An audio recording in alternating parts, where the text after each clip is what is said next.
आज हम पढ़ेंगे टेस्टिस। टेस्टिस क्या होता है? मेल गोनेड होता है, मतलब यहाँ से हार्मोन्स रिलीज़ होते हैं, मेल हार्मोन्स रिलीज़ होते हैं।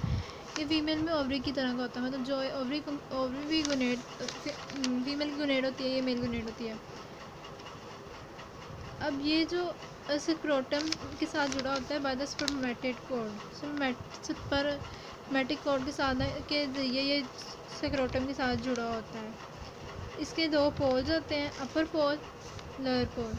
जो अपर पोल है ना, वो ऑब्लिकली पड़ा होता है, ये खुद ऑब्लिकली पड़ा होता है। इस तरह जो अपर पोल है ना, वो अप फॉरवर्ड आगे को टिल्ट हुआ होता है। इसके अलावा लेटरली आगे को, ये वाला जो है आगे को टिल्ट हुआ हुआ है और लेटरली टिल्ट हुआ हुआ है।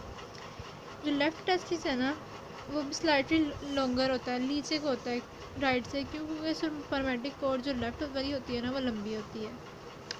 इससे जो लेफ्ट टेस्टिस है वो थोड़ा सा नीचे को होता है। अब इसके फीचर्स की बात करें तो इसके दो पोल होते हैं, अपर पोल, दो एंड जो पोल होते हैं, अपर पोल, लोअर पोल, या अपर एंड या लोअर एंड। इसके अलावा दो इसके बॉर्डर्स होते हैं। इसका ये इंटीरियर बॉर्डर है,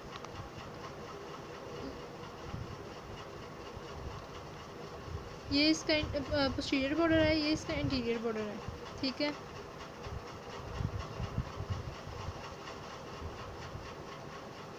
ये इसका इंटीरियर बॉर्डर है, ये इसका पोस्टीरियर बॉर्डर है। ये ऊपर वाली जो पड़ी हुई है इसकी इंटीरियर सरफेस है, और ये जो इसके नीचे होगी वो इसकी दो सरफेस होती है, मीडियल और लेटरल सरफेस। ठीक है, ये इस तरह पड़ी होती है ना, इस तरह पड़ा होता है, इस तरह ऊपर को ऐसे पड़ा होता है। तो इसकी इधर वाली साइड पे होगी, वो होगी हमारी मीडियल सरफेस, उसकी लेटरल सरफेस। दो बॉर्डर होंगे, इंटीरियर बॉर्डर और एक्सटीरियर बॉर्डर। ऊपर वाला और नीचे वाला पोल होगा इसका।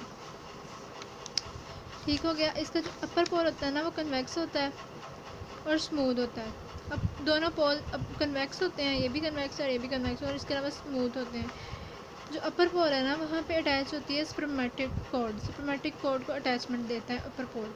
इंटीरियर बॉर्डर की बात करें तो इंटीरियर बॉर्डर कन्वेक्स होता है, कन्वेक्स है, और जबकि जो पोस्टीरियर बॉर्डर है वो स्मूथ है। इंटीरियर बॉर्डर फुली कवर्ड होता है बाय द ट्यूनिका विजाइनालिस। इसकी लेयर्स होती हैं, layers of the testis, coverings of the testis होती हैं। इसमें एक विजाइनालिस होता है। इसकी जो इंटीरियर सरफेस है ना, उसको सारा का सारा कवर किया होता है ट्यूनिका विजाइनालिस ने। जो कि वो पोस्टीरियर बॉर्डर है ना, वहाँ पे ट्यूनिका विजाइनालिस पार्शली कवर होता है और ये सटरेट होता है। अब इसकी लेटरल साइड पे ना, इसके लेटरल बॉर्डर पे अटैच होता है, मतलब ये पोस्टीरियर सरफेस उसकी लेटरल साइड पार्ट पे, यहाँ पे अटैच है एपिडिडिमिस। एपिडिडिमिस की ये हेड है और ये इसकी बॉडी है, और ये इसकी टेल है। Tail of the epididymis, body of the epididymis, head of the epididymis. ठीक है, इसके मतलब पोस्टीरियर बॉर्डर के भी लेटरल पार्ट पे लगा होता है, मतलब पोस्टीरियर बॉर्डर पे लगा होता है। इसके अलावा जो टेस्टिस और इसके दरमियान ये बिल्कुल जुड़ा नहीं होता है। इसके दरमियान में ना एक स्पेस होती है, कैविटी होती है, ट्यूनिका विजाइनालिस की ना कैविटी होती है। वो अब कैविटी ना इसके अंदर एक्सटेंड की होती है और इसको सेपरेट किया होता है। उस कैविटी को हम कहते हैं साइनस ऑफ एपिडिडिमस, या इसको साइनस विजाइनालिस भी कहते हैं, क्योंकि ट्यूनिका विजाइनालिस बनी होती है। इसके बाद जो सर्फेसिस की बात करें तो ये ऊपर वाली जो मतलब मीडियल सरफेस, ये मीडियल साइड पे दिखाया हुआ है। लेटरल व्यू है ना, तो ये इसकी लेटरल जो अंदर वाली साइड पे होगी वो इसकी मीडियल है। तो इसकी ये सरफेसेस कन्वेक्स होती हैं और स्मूथ होती हैं। अब इसके जो अपर पोल है ना, अपर पोल, वहाँ पे ना एक स्मॉल ओवल बॉडी होती है, इसको हम कहते हैं appendix of testis. Appendix of testis, ये क्या होता है? ये रेमनेट होता है पैरामीजोनेफ्रिक डक्ट का। रेमनेट जो रह जाता है ना, उसको हम वो बन जा देता है अपेंडिक्स ऑफ टेस्टिस। अब कवरिंग ऑफ द टेस्टिस की बात करें तो इसमें से स्क्रोटम की जो लेयर्स थी ना, सब सारी स्क्रोटम के ऊपर जुड़ी हुई थी। वो 5 की 5 लेयर्स तो आनी है। इसके अलावा 3 इसकी एडिशनल लेयर होती हैं। सबसे बाहर वाली लेयर ये ट्यूनिका विजाइनालिस, इसकी 2 लेयर्स होती हैं, ऊपर वाली पैराइटल लेयर और अंदर वाली विजिबल लेयर, मतलब ये दोनों मिला के बनाती हैं ट्यूनिका विजाइनालिस। ये ना टेस्टिस को हर तरफ से कवर किया होता है except posterior border. Posterior border से क्यों नहीं कवर किया होता? ये होता क्या है कि ट्यूनिका विजाइनालिस से पहले तो सिंगल ही लेयर थी। उस ट्यूनिका विजाइनालिस में जब टेस्टिस इन्वेजिनेट कर जाता है ना, प्रोसेसिस वजाइनल्स में, तो वो जब यहाँ से पीछे से पहले ये ऐसे एक गोला था, ऐसे तो उसके पीछे से जब उसने किसी गोल चीज़ में प्रेस कर जाओ तो वो उसकी लेयर्स साइडों में चले जाती हैं। इस तरह ये दो में डिवाइड हो जाती है, ऊपर वाली पिलाइटर और नीचे वाली ट्यूनिक विज़रल लेयर। इससे आगे आए तो ये है हमारे पास ट्यूनिका एल्बोजीनिया। ट्यूनिका एल्बोजीनिया ने टेस्टिस को हर तरफ से कवर किया होता है।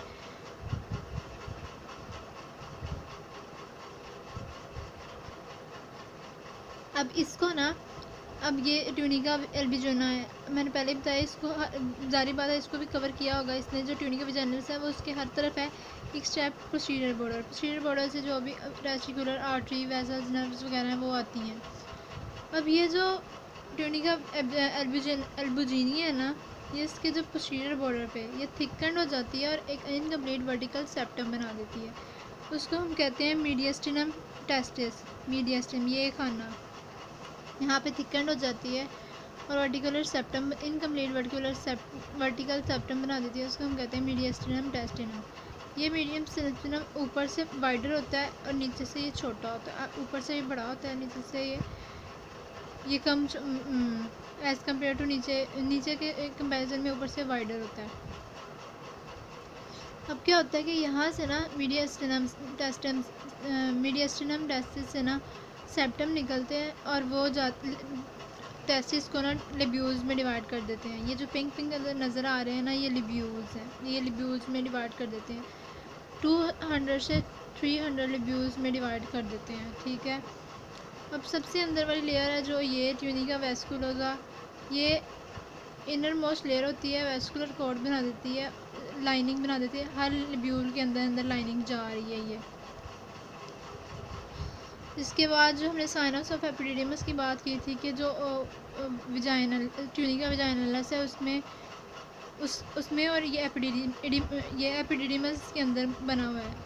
एपिडिडिमस और स्पर्म टेस्टिस में सेपरेशन होती है by the sinus of epididymis, जिसे साइनस विजाइनलस भी कहते हैं हम।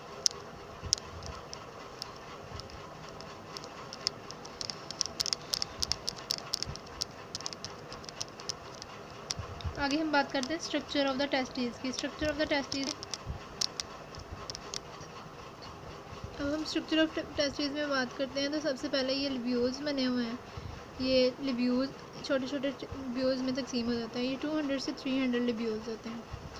अब इन लिब्यूल्स में ना ये पड़ी हुई हैं हमारी सेमिनिफेरस टिब्यूल्स। सेमिनिफेरस टिब्यूल्स ना हाईली कन्वोल्यूटेड होती हैं और ये 2 से 3 होती हैं हर लिब्यूल में। ये जब ऊपर जाती हैं ना तो ये स्ट्रेट टिब्यूल्स बना देती हैं, जो 20 से 30 स्ट्रेट टिब्यूल्स बना देती हैं। ऊपर जब जाती हैं तो स्ट्रेट टिब्यूल, ये स्ट्रेट हो गई।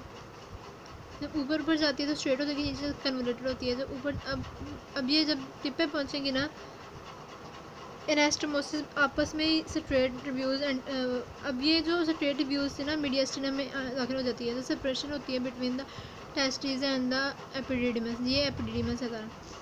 इसने मीडियस्टिनम में चले जाना है तो वहाँ एनास्टोमोसिस बना देना है। इस एनास्टोमोसिस को हम कहते हैं रेटाई टेस्टिस। इस रेटाई टेस्टिस में से ना एफ्रेंडेक्ट्यूल्स निकलती हैं। एफ्रेंडेक्ट्यूल्स निकलती हैं, 12 से 30 निकलती हैं एफ्रेंडेक्ट्यूल्स। ये एफ्रेंडेक्ट्यूल्स ना इसके अपर एंड पे चले जाती हैं। ठीक है, अपर एंड से निकलती हैं और पहुंच जाती हैं एपिडिडिमस में। वहाँ पे ना एपिडिडिमस का हेड बना देती हैं, हेड ऑफ द एपिडिडिमस बना देती हैं, फिर बॉडी ऑफ द एपिडिडिमस बना देती हैं, फिर टेल ऑफ द एपिडिडिमस बना देती हैं। फिर क्या होता है, ये डक्टस डेफरेंस, जिसे हम वास डेफरेंस भी कहते हैं, उसके साथ कंटिन्यूस हो जाती हैं। सबसे पहले हमारे पास लिब्यूल्स है। लिब्यूल्स के अंदर हमारे पास सेमिनिफेरस टिब्यूल्स थी, पहले वो कन्वर्टेड थी पर फिर स्ट्रेट हो जाती है, फिर एनास्टोमोसिस बनाते हैं जिसको हम रेटा टेस्टिस कहते हैं। वो वहाँ से एफ्रेंडेक्ट्यूल्स निकलती हैं, वो पहले हेड ऑफ द एपिडिडिमस बनाती हैं, फिर बॉडी और फिर टेल, वो और अल्टीमेटली वो वास डेफरेंस के साथ कंटिन्यूस हो जाती हैं। आर्टीरियल सप्लाई की बात करें तो इसकी जो आर्टीरियल सप्लाई होती है ना, वो टेस्टिकुलर आर्टरी आती है और ये टेस्टिकुलर आर्टरी एब्डोमिनल एओर्टा के सामने से निकलती है L2 के लेवल पे। ये पोस्टीरियर एब्डोमिनल वॉल पे डिसेंड करती है और फिर डीप इंग्वाइनल रिंग में जाती है। सबसे पहले इसने डिसेंड किया, डीप इंग्वाइनल रिंग में गई, फिर ये स्पर्मेटिक कॉर्ड में दाखिल हो जाती है। जब ये स्पर्मेटिक कॉर्ड में पोस्टीरियर बॉर्डर पे जाके ना, जब मैंने पीछे दिखाया था, जब पोस्टीरियर बॉर्डर ऑफ द जहाँ से वो सारी आर्टरीज आ रही थी, वहाँ पे जाके ना ये डिवाइड हो जाती है स्मॉलर ब्रांचेस में और लार्ज ब्रांचेस में। जो स्मॉलर ब्रांचेस होती है वो तो डायरेक्टली एंटर हो जाती है पोस्टीरियर बॉर्डर में, लेकिन जो लार्जर ब्रांचेस होती हैं, लार्जर ब्रांचेस में मीडियल लेटरल वाली होती है, वो क्या करती हैं, वो ट्यूनिका एल्ब्यूजिनिया जो था उसको पियर्स कर लेती हैं और जाके tunica over the surface of the testis को सप्लाई करती हैं। इसके बाद वीनस ड्रेनेज की बात करें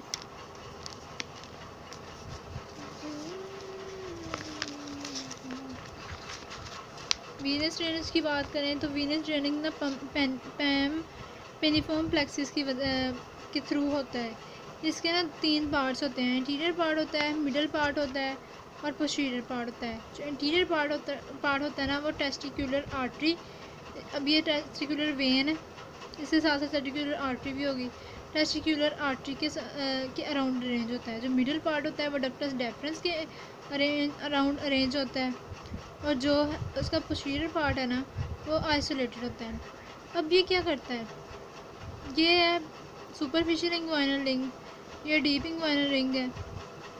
जब ये सारा प्लेक्सिस यहाँ से आएगा ना, प्लेक्सिस जब सुपरफिशियल इंग्वाइनल रिंग तक पहुँचता है तो ये कंडेंस होकर फोर वेन्स बना देता है, और जब ये डीप इंग्वाइनल रिंग पे पहुँचता है तो ये 2 वेन्स बना देता है। ये 2 वेन्स टेस्टिकुलर आर्टरी के साथ साथ जाती हैं और अल्टीमेटली एक सिंगल बन जाती है वेन, और वो ड्रेन हो जाती है राइट साइड पे। अगर देखें तो डायरेक्टली ये राइट साइड है, ये लेफ़्ट साइड है। राइट साइड पे डायरेक्टली ये जा रही है इन्फीरियर वेना केवा में, और इधर से ये जो राइट टेस्टिकुलर वेन के साथ साथ आएगी ना, तो ये तो यहाँ पे ये लेफ़्ट रीनल आर्टरी है, उसमें वेन उसमें ड्रेन करती है। लेफ़्ट साइड पे लेफ़्ट रीनल वेन में ड्रेन कर जाती है, और राइट साइड पे डायरेक्टली इन्फीरियर वेना केवा में ड्रेन कर जाती है। लिम्फेटिक ड्रेनेज की बात करें तो ये एयोटा के आसपास, इन्फीरियर वेना केवा के पीछे एयोटा ही होगा। Pre aortic group of lymph nodes होती हैं, इसमें ये सारी की सारी लंबर लेवल पे होती हैं, ये लंबर वर्टिब्रा के लेवल पे होती हैं, यहाँ पे ड्रेन कर जाता है। नर्व सप्लाई की बात करें तो नर्व सप्लाई इसकी सिंपैथेटिक नर्व्स के ज़रिए आती है, T10 सेगमेंट से सिंपैथेटिक नर्व्स जो आती हैं। अब ये जो सिंपैथेटिक नर्व्स है ना, ये रीनल और एयोटिक प्लेक्सिस से होते हुए जाती हैं, और ये एफरेंट भी होती है, मतलब सेंसरी भी होती है, ईफरेंट भी होती है, मतलब मोटर भी होती हैं। एफरेंट्स मतलब टेस्टिकुलर सेंसेशन के लिए भी होती हैं, और ईफरेंट का मतलब है कि ये वेजोमोटर होती हैं। क्लिनिकल्स की बात करें हम तो इसके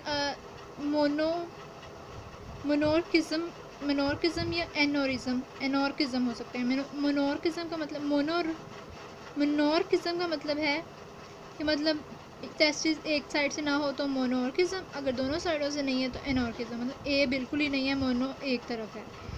ठीक है, इसके अलावा क्रिप्टोकाइडिज्म कहते हैं। इसमें क्या होता है, अनडिसेंडेड टेस्टिस, जो टेस्टिस होते हैं डेवलपमेंट के बाद बट तकरीबन सारे नीचे डिसेंड कर जाते हैं, लेकिन इसमें नहीं होते। कहाँ पे हो सकते हैं, फिर ये lumbar region, iliac, inguinal, lumbar region में ऊपर बिल्कुल हो सकते हैं।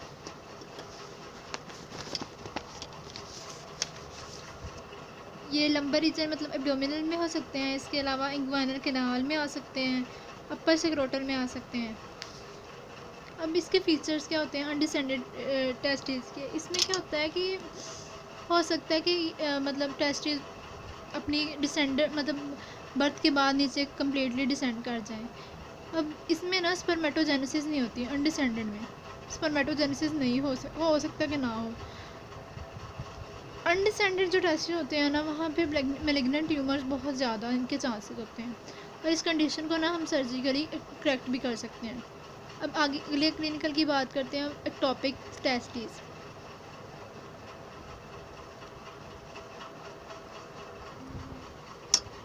एक्टोपिक टेस्टिस में क्या होता है, टेस्टिस ने जहाँ पड़ना होता है ना, नॉर्मल जगह पे नहीं होता। आप कहाँ कहाँ पे हो सकता है, एब्डोमेन में रह जाता है, एब्डोमेन में हो सकता है, एब्डोमेन की लोअर पार्ट में हो सकता है, थाई की फ्रंट पे हो सकता है, फीमोरल कैनाल में हो सकता है, पीनस में हो सकता है, इसके अलावा पेरिनियम में हो सकता है, स्क्रोटम के पीछे, मतलब नॉर्मली तो स्क्रोटम में होता है। अब इसके फीचर्स क्या क्या हो सकते हैं। एक्टोपिक टेस्टिस लाजमी नहीं है कि ये डेवलप ना हुआ हो, इसकी डेवलपमेंट फुली हो सकती है। इसमें इनडायरेक्ट इंग्वाइनल हर्निया अकोमोडेट कर जाते हैं। और ये इसका जो ताल्लुक होता है ना एपिडिडिमस से, वो ख़त्म हो जाता है, क्योंकि एपिडिडिमस तो पड़ी है स्क्रोटम में, ये स्क्रोटम में तो पड़े नहीं होते, तो फिर इसका ताल्लुक एपिडिडिमस से ख़त्म हो जाता है। अब अगली क्लिनिकल की बात करें तो हर्माफ्रोडिटिज्म या इंटरसेक्स। इसमें क्या होता है कि इंडिविजुअल्स में ना, एक इंडिविजुअल में दोनों तरह के गोनेड्स होते हैं, कुछ मेल के और कुछ फीमेल के। अब इसमें दो तरह की हर्माफ्रोडिटिज्म होती है, ट्रू हर्माफ्रोडिटिज्म या सूडो हर्माफ्रोडिटिज्म। जो ट्रू हर्माफ्रोडिटिज्म है ना, उसमें क्या होता है कि एक टेस्टिस ओवरी, एक सब दोनों चीज़ें होती हैं, टेस्टिस भी होती है और ओवरी भी होते हैं। लेकिन जो सूडो हर्माफ्रोडिटिज्म है ना, उसमें क्या होता है, जो गोनेड है वो एक सेक्स का होता है, लेकिन एक्सटर्नल इंटरनल जेनिटली है ना, मतलब जो गोनेड्स के अलावा चीज़ें हैं वो अपोजिट सेक्स की होती हैं। मतलब अब इसके अलावा हम बात करें टेस्टिस और एपिडिडिमस में ना, इन्फेक्शन और ट्यूमर बहुत ज़्यादा हो सकते हैं। पालपेट कर सकते हैं हम टेस्टिस को, ताकि हमें पता चल सके कि इसका साइज़ क्या है, इसकी कंसिस्टेंसी की है, रेगुलर तो नहीं हो गया, कोई निड्यूल तो नहीं बन गई। इसके अलावा इसमें वेरिकोसील क्या होता है कि जो वेनस प्लेक्सस इसको सप्लाई करता है ना, पेनिफेरम प्लेक्सस, उसमें डायलेटेशन हो जाती है, वो डायलेट कर जाता है। अब कहते हैं कि ये लेफ़्ट साइड पे ज़्यादा डायलेट करता है, क्यों? क्योंकि जो लेफ़्ट साइड की टेस्टिकुलर वेन है ना, वो लॉन्गर होती है, क्योंकि लेफ़्ट साइड की स्पर्मेटिक कॉर्ड लंबी होती है। अब ये लंबी होती है, ये लेफ़्ट साइड की स्पर्मेटिक कॉर्ड है, लेफ़्ट साइड की वेन है, टेस्टिकुलर वेन है। अब ये एक तो लंबी होती है, एक इसके ऊपर पड़ा हुआ है ट्रांसवर्स, इसके ऊपर पड़ा होता है कोलोन, ठीक है। अब कोलोन में के ऊपर जब लोड पड़ेगा ना, तो ये इसको नीचे वाली को कंप्रेस कर देता है, तो उसकी वजह से जो वेनस प्लेक्सन है ना, उसकी डायलेटेशन हो जाती है।